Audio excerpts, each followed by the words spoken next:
اس لیے کہ ہاتھ پھیرنے سے یقین ہو جاتا ہے کہ اب کوئی بھی حصہ، کوئی بھی بال خشک نہیں رہے گا، پانی پورا مکمل پہنچ جائے گا۔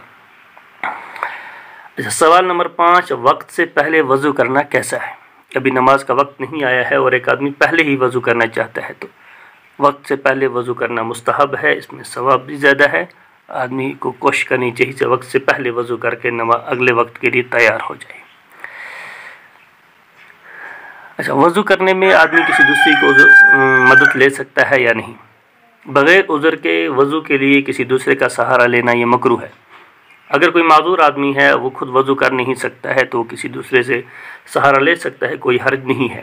لیکن خود تندرست ہے، پھر وہ کسی سے پانی منگا رہا ہے، اس سے پانی دلوا رہا ہے، اپنے اعضاء دھلا رہا ہے، تو یہ مکروہ ہے، ایسا نہیں کرنا چاہیے، بلکہ خود ہی اپنے اعضاء کو دھلنا چاہیے۔ مسئلہ نمبر 9 ہے ہمارا، وہ ہے انگوٹھی اور چھلے وغیرہ، یا جو بنگڑیاں عورتیں گڑی وغیرہ لگا رکھتی ہیں وضو کے وقت، ان کا کیا حکم ہے؟ یاد رکھیے، اگر یہ تمام چیزیں آپ کے ہاتھ میں انگوٹھی لگی ہوئی ہے، یا آپ کے ہاتھ پر گڑی ہے، یا جیسے مستورات بنگڑیاں وغیرہ چھلے وغیرہ لگا رکھتی ہیں،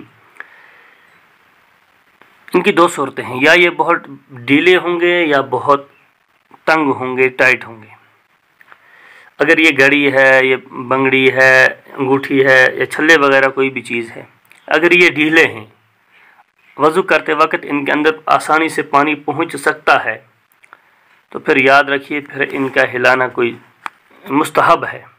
پھر ان کو وضو کرتے وقت حرکت، انگوٹھی ہے، حرکت بنگڑی ہے، اس کو حرکت دے دینا، یا گڑی وغیرہ لگی ہے تو اس کو حرکت دینا مستحب ہے۔ اگر یہ کھلی ہیں، اس کے اندر پانی پہنچ سکتا ہے، لیکن اگر یہ بہت سخت ٹائٹ ہیں اور اتنی تنگ ہیں کہ آسانی سے ان کے اندر پانی نہیں پہنچ سکتا، تو پھر وضو کرتے وقت ان کا ہلانا، حرکت کرنا، ان کے نیچے پانی کا پہنچانا یہ واجب ہے، ضروری ہے۔ اگر حرکت نہیں دیں گے، پانی نہیں پہنچا، تو ہمارا وضو ہوگا نہیں۔ لہذا اس چیز کو بھی بہت ذہن میں رکھیں وضو کرتے وقت، خصوصاً مستورات، کیونکہ ان زیورات کے اعتبار سے انہیں بہت زیادہ چیزیں استعمال کرنی پڑتی ہیں، تو مستورات کو وضو کرتے وقت ان چیزوں کا بہت خیال رکھنا ضروری ہے۔ اسی طرح مسئلہ نمبر جو 10 ہے، ان کا بھی ہماری مستورات سے بہت گہرا تعلق ہے۔ وہ یوں ہے کہ ہاتھ پر آٹا وغیرہ کوئی ایسی چیز لگ جائے، اس کے بعد اگر آدمی نے وضو کیا تو کیا اس کا وضو ہوگا یا نہیں، اس کا حکم کیا ہے؟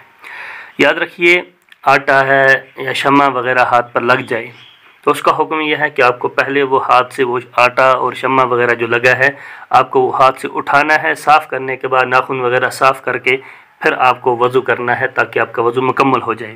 لیکن اگر کسی مستورات نے، کسی عورت نے آٹا گوندا اور گوندنے کے بعد ناخن وغیرہ صاف نہیں کیے اور ان پر آٹا لگا ہوا تھا، یا شمع کسی پر گر گیا اور شمع لگا ہوا تھا، وہ اسی طرح جا کر وضو کر کے آ جائے تو اس کا وضو مکمل نہیں ہوگا، اس لیے کہ ان کے اندر اس حصے تک پانی نہیں پہنچا ہے۔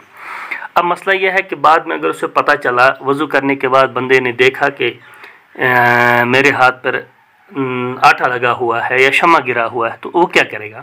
اگر وضو کرنے کے بعد فوراً وہ دیکھ رہا ہے تو اس کو حکم یہ ہے کہ وہ اس کو اتار کر اسی جگہ کو دوبارہ دھو لے۔ اگر ابھی وضو کر کے آیا ہے تو اس کا وضو ہو جائے گا، ورنہ بہتر یہ ہے کہ نیا وضو کر لے۔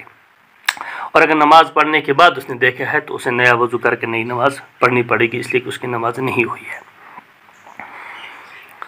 مسئلہ نمبر 11، اگر وضو نہ ٹوٹا ہو تو کیا دوسری نماز کے لیے نیا وضو کرنا ضروری ہے؟ یاد رکھیے، آپ نے ایک نماز کے لیے وضو کیا اور اگلی نماز کا وقت آ گیا، آپ کا وہ وضو نہیں ٹوٹا، تو آپ اسی وضو سے اگلے وقت کی دوسری نماز بھی پڑھ سکتے ہیں، کوئی حرج نہیں ہے۔ لیکن آپ اگلے وقت کے لیے نیا وضو کریں، اس میں آپ کو زیادہ ثواب ہے، وضو کرنے کا ثواب ملے گا، نیا وضو کر لینا چاہیے۔ لیکن اگر آپ نہیں کرتے ہیں تو آپ اس وضو سے اگلے وقت کی نماز بھی پڑھ سکتے ہیں، باقی عبادات بھی کر سکتے ہیں، کوئی حرج نہیں ہے۔ مسئلہ نمبر 12 ہے کہ اگر وضو کرتے وقت کوئی جگہ ہماری خشک رہ جائے تو کیا بعد میں ہاتھ پھیر لینے سے ہمارا وضو ہو جائے گا؟ یاد رکھیے، وضو کرتے وقت اگر کوئی جگہ خشک رہ گئی تو صرف ہاتھ پھیرنا کافی نہیں ہوگا، بلکہ اس جگہ پر پانی کا بہانا ضروری ہو جائے گا، پانی سے وہ جگہ دھلنی پڑے گی۔ مسئلہ نمبر 13 جو ہمارا ہے وہ یہ ہے کہ ہاتھ اور پاؤں پر اگر پھوڑا نکل جائے، کبھی دانہ وغیرہ نکل جاتا ہے اور اس دانے وغیرہ پر پانی وغیرہ ڈالنا مضر دہ ہوتا ہے۔ اگر ایسی صورت ہے کہ ایسا کوئی دانہ ہے اور اس دانے پر ہم پانی نہیں ڈال سکتے ہیں وضو کرتے وقت، ایسے وقت میں ہم کیا کریں؟ تو اس کا حکم یہ ہے کہ اگر آپ کو پانی ڈالنے سے تکلیف ہو رہی ہے، نقصان ہو رہا ہے، ایسے وقت میں وضو کرتے وقت آپ اپنا ہاتھ گیلا کر کے اس جگہ اس دانے کے اوپر سے وہاں پھیر لیں تاکہ مسح ہو جائے، آپ کا وضو ہو جائے گا۔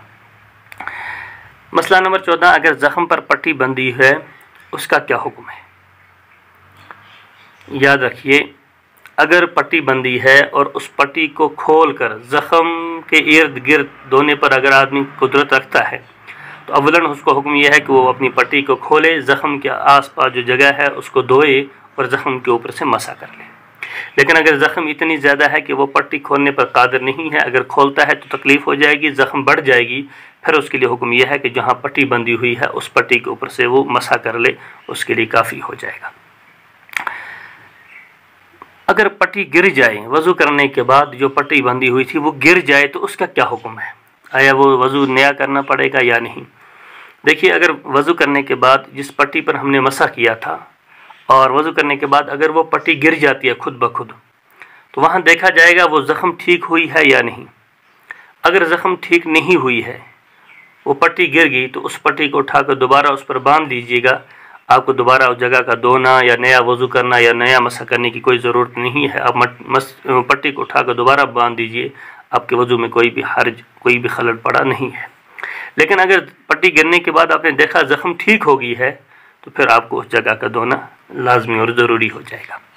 اور وضو کرنے کے بعد جب آپ وضو، یہ تو وہ کچھ مسائل تھے کہ اب جب وضو آپ کا مکمل ہو گیا ہے تو وضو مکمل کرنے کے بعد آدمی کو آسمان کی طرف شہادت کی انگلی کھڑی کر کے ایک تو کلمہ شہادت پڑھ لینا چاہیے، اور باقی جو دعائیں آپ کو ملتی ہیں، اللہم اجعلنی من التوابین واجعلنی من المتطہرین واجعلنی من عبادک الصالحین الذین لا خوف علیہم ولا هم یحزنون، یہ دعا پڑھ لینی چاہیے۔ اور وضو کرنے کے بعد پھر 2 رکعت، وہ وضو کی 2 رکعتیں بھی پڑھ لینی چاہیے۔ اس کا بھی حدیث کے اندر بہت ساری فضیلت آئی ہوئی ہے، لہذا اپنا معمول زندگی کے اندر بنا لیجئے۔ ایک تو وضو کے بعد یہ دعا، اور وضو کے بعد پھر 2 رکعت حیۃ الوضو کی 2 رکعتیں پڑھ لیجئے، کیونکہ اس میں بہت زیادہ ثواب ہے اور ہم سب ثواب کے مستحق ہیں۔ یہ تو ہمارا وضو کا جو سبق چل رہا تھا، اور وضو کے متعلق جتنے بھی ضروری ہمارے مسائل تھے جو ہمارے روزمرہ زندگی میں پیش آتے ہیں، ان مسائل کو آپ تک ہم نے پہنچایا ہے۔ اللہ تبارک و تعالیٰ سے دعا ہے کہ اللہ تبارک و تعالیٰ سننے سے زیادہ عمل پیرا ہونے کی توفیق عطا فرمائے، اور ہم سب کو ان باتوں پر عمل کرنے کی توفیق عطا فرمائے۔ وآخر دعوانا الحمدللہ رب العالمین۔